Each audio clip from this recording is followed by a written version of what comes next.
Here we go, mic'd up episode 10, a very, very special episode. As we get set here, we will talk about the Monday Night Football game, big time reaction to that, and of course, the MLB playoffs. The Yankees facing elimination tonight, Tuesday night. So we'll talk about that game, see if they have a chance to come back in this series. And of course, the Phillies, they're down 2-0, heading back to LA for game 3 on Wednesday night.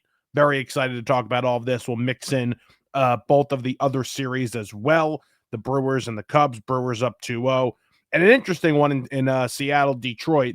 That one heads back to Detroit, tied 1-1. So we'll get a little bit of that as well. But the main topics today, Monday Night Football, the Dodgers, the Yankees, a lot of it, because this has been an exciting week. And this is the best sports month of the year, right? Like there's no better sports month than having, the MLB playoffs in full swing, having the NFL in full swing. We're going to get the NHL back tonight, the Rangers and the Penguins, and then another game that I'm blanking on. So a big-time sports month, the best sports month of the year right now. So enjoy it. Enjoy it while you can.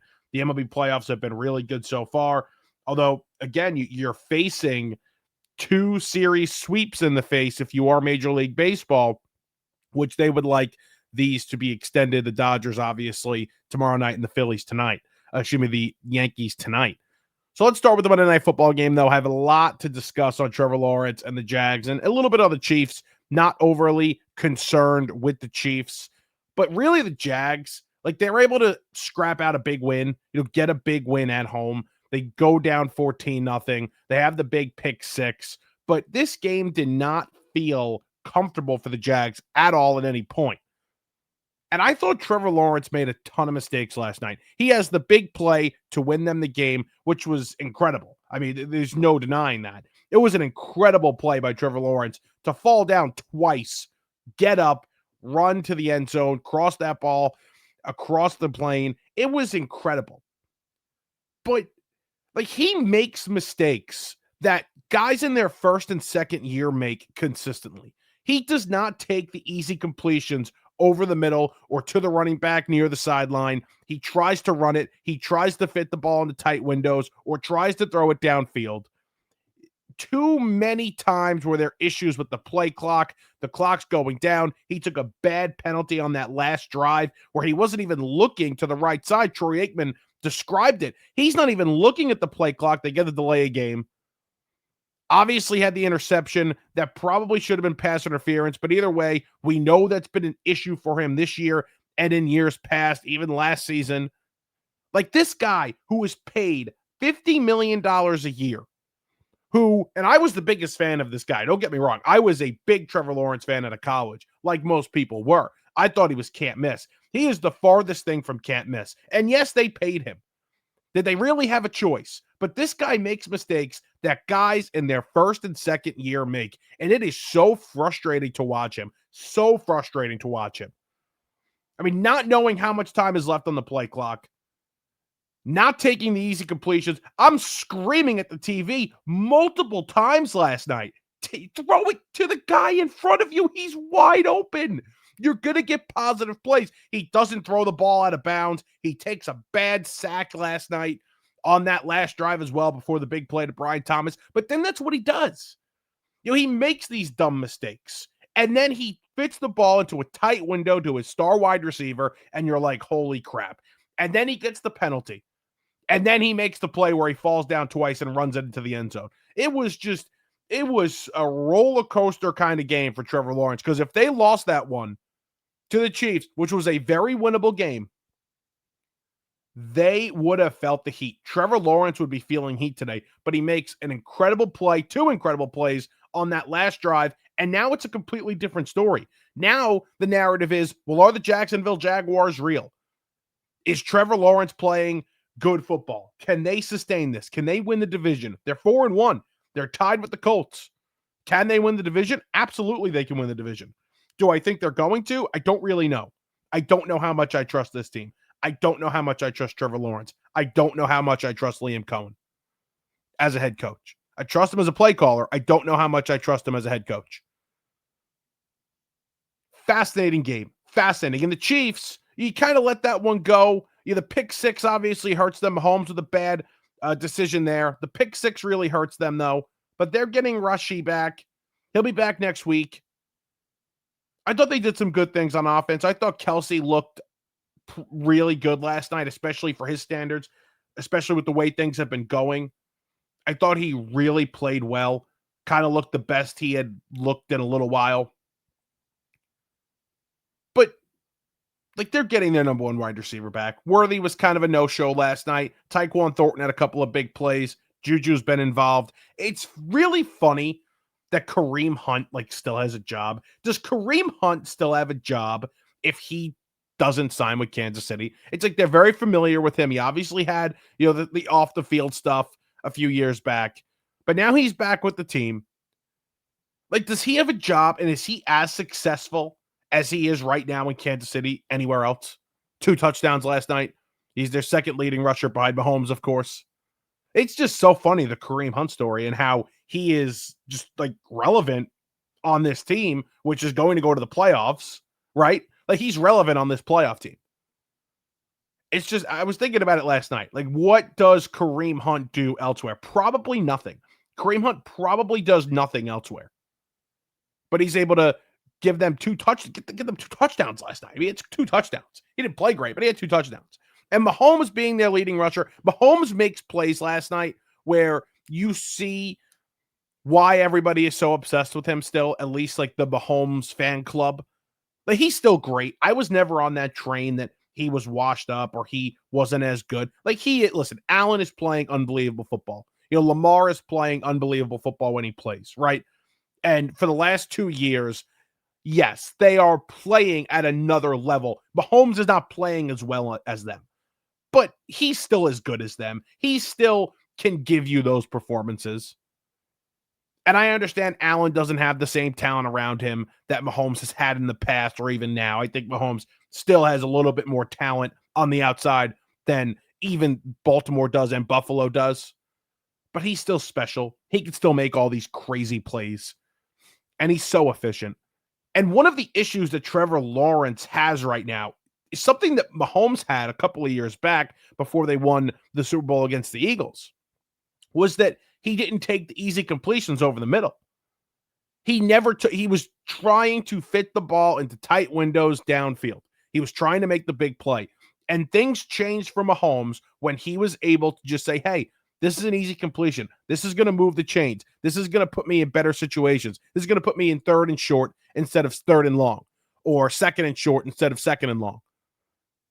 And they became a more efficient offense. Now, the plays weren't as crazy. He's not the spectacular greatest quarterback of all time because he's not fitting the ball into tight windows downfield, but they became a better football team. And this is what Trevor Lawrence needs to do. I'm sure Liam Cohen and their offensive staff are sitting there watching that film saying, why the hell does Trevor Lawrence hold on to the ball so long? Why is he looking downfield? Just take the easy completion in front of you. Let's get positive yards on these plays. And he's not doing that consistently enough.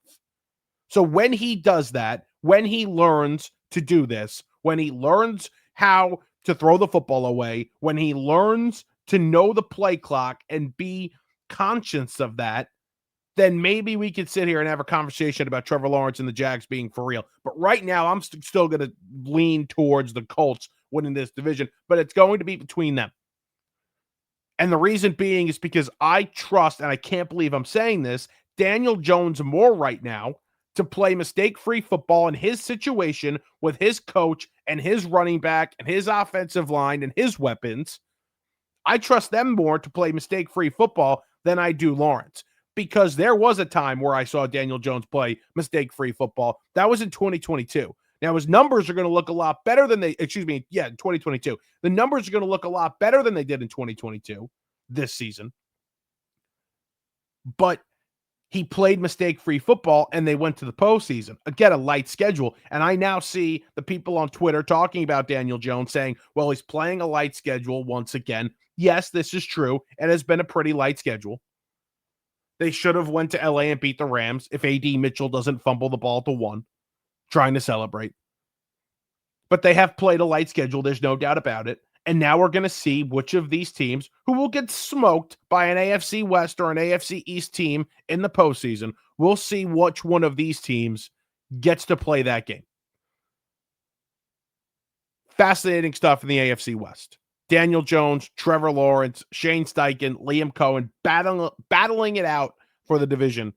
And they both have great records. They both have some of the best records in football, tied for it at 4-1 with the Bills, Eagles, 49ers. Crazy. They'll be battling it out for the AFC West and possibly a top seed in the AFC. So fascinating stuff. Not worried about the Chiefs. Not worried about the Chiefs at all. Mahomes making plays with his feet. The Chiefs made 4 penalties on special teams last night, including the one after they scored the touchdown to take the lead, kicking the ball out of bounds, started them at the 40, perfect field position. You only got to go 60 yards now. And they were able to do so. Had the big play to Thomas, let that up. I'm not concerned. I'm not concerned at all. You get Rasheed back. They're looking more efficient on offense. They need to get the running game going. Like I mentioned Hunt and I mentioned Mr. Pacheco over there. Like they need to get the running back going. They like that rookie Smith last night. He got a few more touches, but they have to get something in the running game. Do they make a trade? Kevin Bunk, a couple of weeks back on the Sunday recap, he mentioned, could they possibly swing a trade for a running back at the trading deadline? Who the hell knows? But they're going to need to make some improvement there because this probably isn't good enough. Patrick Mahomes is their leading rusher. Again, he has been phenomenal the past few weeks outside of that pick 6. So they'll need to figure that out, and they'll need to get a running back. But it's been fun. It's been fun for sure. And that was a fun game. We got a good Monday Night Football game. How about that? Another good primetime game. Thought Sunday night was pretty entertaining too, although a lot of turnovers early. The first half wasn't great, but that second half of that Sunday night game was great. Kevin and I talked about that Sunday Night Football game on the Sunday recap that we did on Monday. That is out on YouTube under the live page on the YouTube channel, so go check that out. Live videos, that's under. Go check that out if you want all of the reaction to week 5. I'm not going to give a massive reaction to week 5 here. Want to do the Sunday night game. We covered a lot yesterday. To baseball we go. We will start with the Phillies and the Dodgers. Listen, this Dodger team just sort of feels like they are cruising, right? Do they not feel like they're cruising a little bit? Like the regular season was just, all right, it was child's play. Now we get to the postseason, and this is where we shine. They haven't lost a game yet. They're 4-0. They've gotten contributions from basically everybody besides their main bullpen pieces, which are now starting pitchers, so they're getting contributions from them. Blake Trinan was awful last night, and I have a take on why Blake Trinan was in that game. I'll give you to that in a little bit. But the Dodgers just feel like the superior team in any matchup they are going to have the rest of the way. They're going to sweep the Phillies. Aaron Nola is on the mound for the Phillies in Game 3 against Yoshinobu Yamamoto. They're going to sweep the Phillies. This series is over. Like, they feel like the superior team. Offensively, guys had to, like, Betts was not great. He figured it out in the second half. He had a sickness early in the year. Probably was battling some sort of injury. He was not great this year, but figured it out towards the end, and he's been hitting. Teoscar Hernandez is on a crazy, crazy run right now. Like, their guys are figuring it out at the right time, and they're stepping up and playing their best baseball at the absolute right time. Freddie Freeman's just a professional hitter and a professional defender. Tommy Edman has a home run after doing nothing in the regular season in this postseason so far. Max Muncy is just a postseason player. How many times have these guys been here? Like, Mookie Betts has been here for 5 years now and been in the postseason every single year. Same with Freddie Freeman. Like, these guys now are just experienced postseason players. Even Andy Pages, for crying out loud. How long has he been on the roster for? He's been in the postseason every year. Muncy, same thing. Teoscar, same thing, had big moments last year, has big moments this year. Like, these guys are just bred for this. This is all they know. And it doesn't feel like, you could see they're playing better, but they're not intimidated by the moment. They live for this. They live for October. They live for these moments. And Blake Snell was really good last night. And Ohtani, outside of a few batters. How great was Ohtani the other night? Outside of the 3 runs he gave up, he was great. Fooling hitters. Made Bryce Harper look silly a couple of times. Made Schwarber look silly.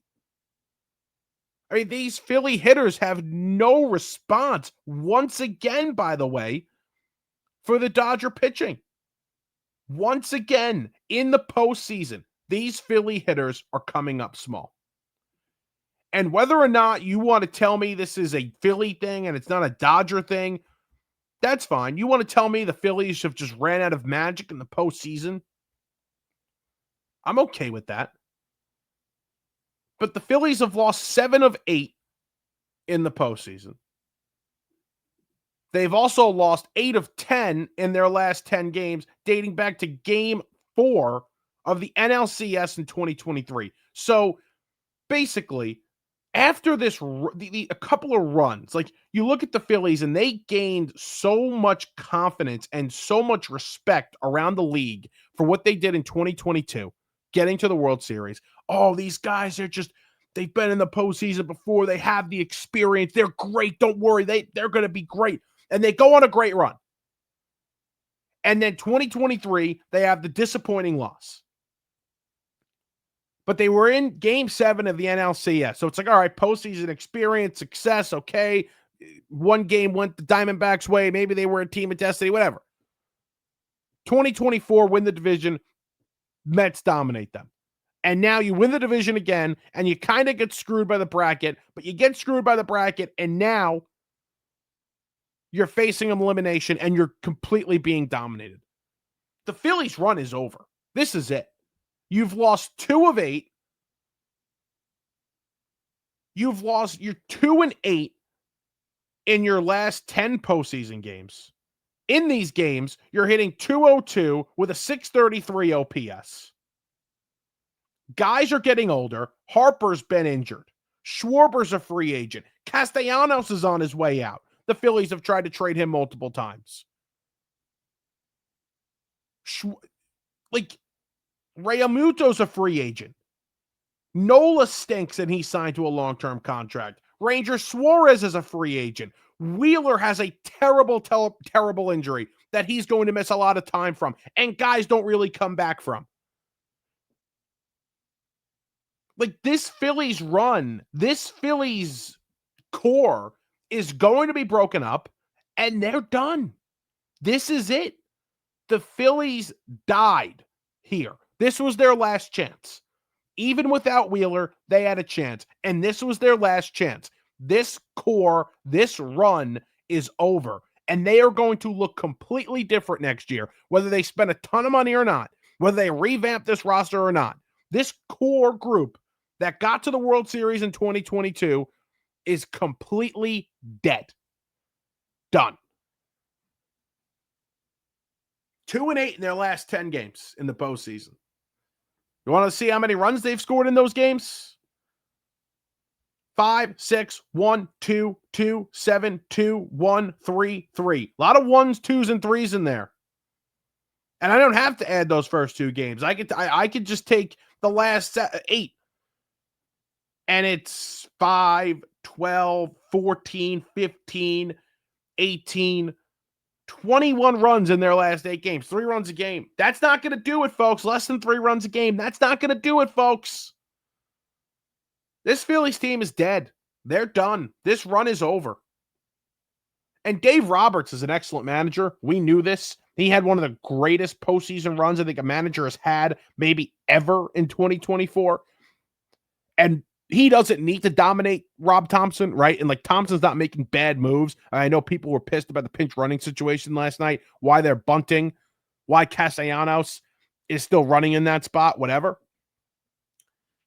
Which is kind of a bad move. A, bunting, and B, why is Castellanos still running? He can't move. But either way, like Dave Roberts just outclasses Thompson in terms of managerial moves. I really believe Dave Roberts last night, he brings Trinan into a 3-run game last night, okay? And I truly believe that Dave Roberts saw what Trinan did in the wild card round. He's been bad this year. He had a bad September, Trinan, but he had a good wild card round. And I truly believe Dave Roberts was bringing Trinan into that game to see if he has another high leverage arm. He was literally trying him out. Okay, Blake, let's see if we could do this again. Let's see if you could be in the circle of trust. Go out there. And he craps the bed. He gave up 3 hits. He was done. He had nothing last night.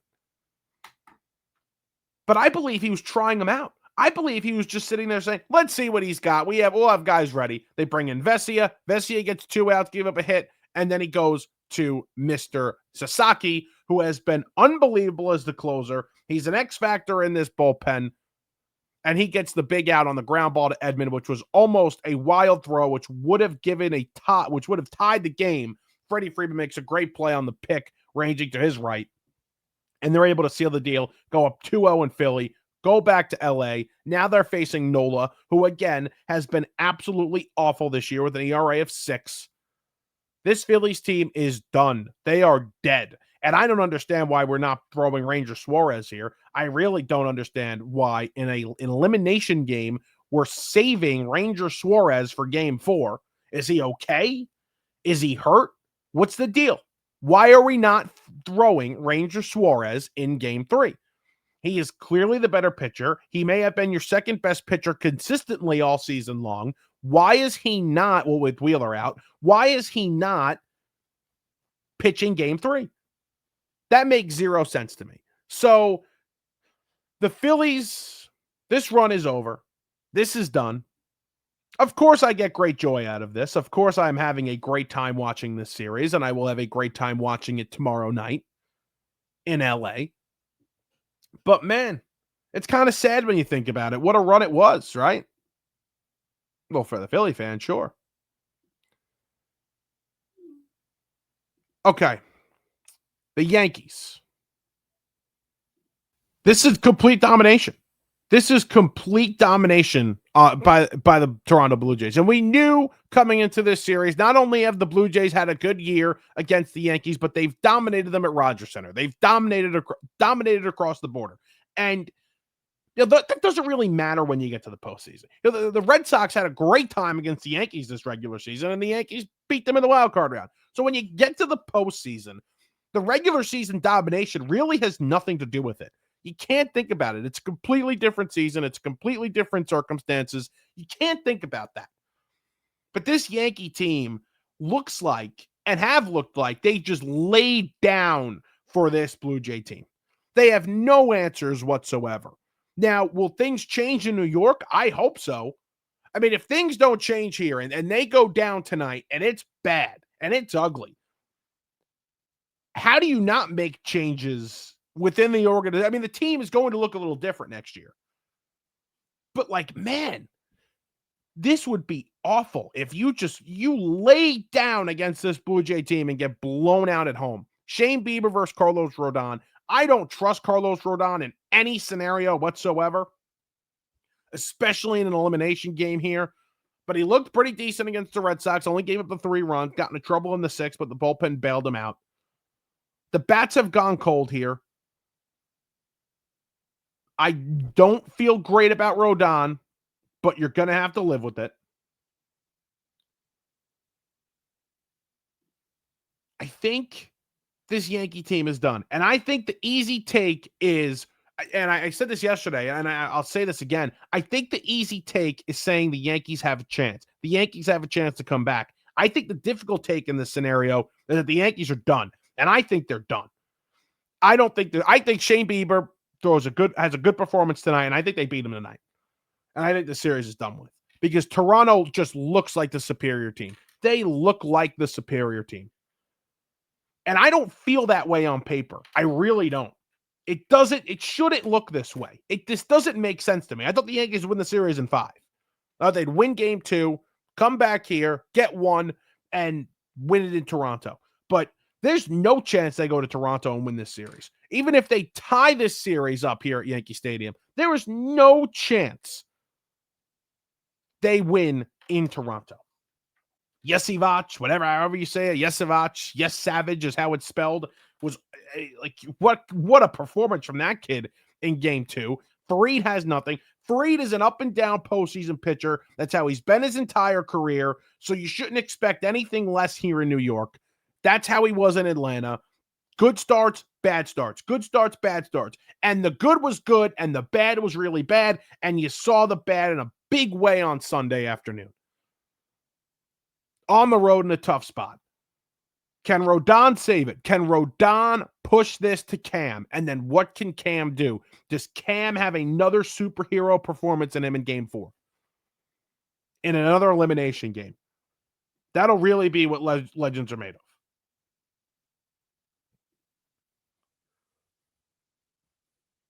Fascinating. Fascinating stuff as we get set for a game 3 possible elimination for the Yankees here. Aaron Judge leads. I've seen this stat all day that he leads the postseason in hits. How many of those were garbage time? How many hits did he have down 12 on Sunday afternoon? You know, it's like he doesn't have that big run scoring hit.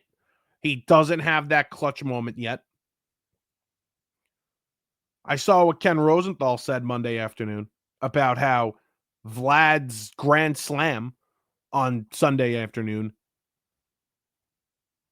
was more of a clutch moment than Aaron Judge has had in his entire postseason career. And I think that's true.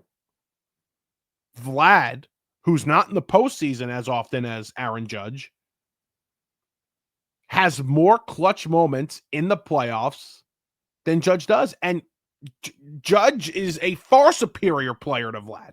And that's saying something because Vlad is a great player, a superstar player, but Judge is on his own level. It is fascinating what happens to this guy in the postseason. Like, where does he go? The strikeout with the bases loaded on Saturday was god awful. The pitch wasn't even close. That changes the game right there. You have a big base knock, tie the game. That completely changes that game. You completely use your bullpen differently in that spot. It's going to be fun. Shane Bieber had a good postseason in 2022, a veteran pitcher. What does he have? What does he have in this game against the Yankees at Yankee Stadium? We're just going to have to see. Will the moment be too big? Is the moment too big for Rodon? That's also a possibility. I'm pumped. I'm super pumped to watch this game tonight. And we'll see what happens with the Blue Jays and the Yankees. The MLB, who just got a great report from their ratings in the wild card round, need the Yankees to push this. Need the Yankees to push this to at least a game 4. Give you something on Wednesday, which would be unbelievable. You have 4 games possibly on Wednesday if the Yankees are able to hold on here. So we'll see what happens. That would be fun. I would root for that. I could root for that. I'm obviously rooting for the Blue Jays, but like I could root for the Yankees to extend this one more day, get Cam on Wednesday and see what happens. Just a little bit here on the last 2 series. The Cubs who looked really good in that series against the Padres, not offensively, but just from a pitching perspective, they looked great. Have no answer for this Brewer offense. And it's big innings. They're losing in just like a couple of innings here. Right? You had the huge first inning, they scored 6 runs. Rest of the game, they only scored 3. Last night, they scored 3 and in the first, and then 4 in another, and then that's it. Right? So, like, it's just big moments, big blow-ups in small spots. But they have no answer for this Brewer offense. Their pitching has not been good, and their offense is not matching what the Brewers are doing, and they can. Now, the Brewer bullpen yesterday after that first inning was lights out, and we know how many arms they have, and we know how great they are. Mizorowski out of the bullpen was electric. But it looks like we are setting up for a Brewer-Dodger NLCS, and this is going to be an unbelievable series because you have the small market, analytics, multiple pitchers, big bullpen, and fun offense against, it's David and Goliath, right? It's the superstars. It's the $700 million player. It's the $350 million payroll, right? It's that. And that's fun. And they're two really good teams, and they're probably the two best teams in the entire sport. And we're going to see what they look like facing up against each other in what should be the World Series. The winner of that game will win the World Series. The winner of that series will win the World Series. And that'll be a lot of fun. And the Tigers and the Mariners. Yeah, the Tigers had a big chance yesterday on Sunday, man. You steal game one against Gilbert, and now you have a chance to go up 2-0, Skubal on the mound, going back to Detroit, and Jorge Polanco gets to Skubal there with 2 homers. And then the big hit in the 8th from Julio Rodriguez and Cal there. Just fascinating stuff. The Mariners, who could have been dead. I mean, they could have literally been dead, right? They're now alive. They now have a chance. So we'll see what that's tonight. That's 4 o'clock Eastern, 1 o'clock Pacific. A few hours from now, we'll have that game 3 in Detroit. Should be a great atmosphere. The first playoff game for the Detroit Tigers at home this year. So that'll be a lot of fun. And we'll see what we get there. They're the only team so far that hasn't played a home playoff game yet. They will get that today. Thanks for sticking with me here. 30 minutes or so. Lots to get to. We'll be back this week with the Burrows once, I think, after this Yankee game, whether they're eliminated or not. We're going to get on a Burrows, Kevin and I, and look out for the BTO Gambling Show. That'll be out Thursday. I got to be better with my picks. I will have a statement ready for that when we do that. And check out all the content on BTO Media, on social media, Instagram, TikTok, YouTube, all wherever you get your podcasts. This podcast and all other podcasts will be available. Thank you so much for listening, and we'll talk to you guys next time.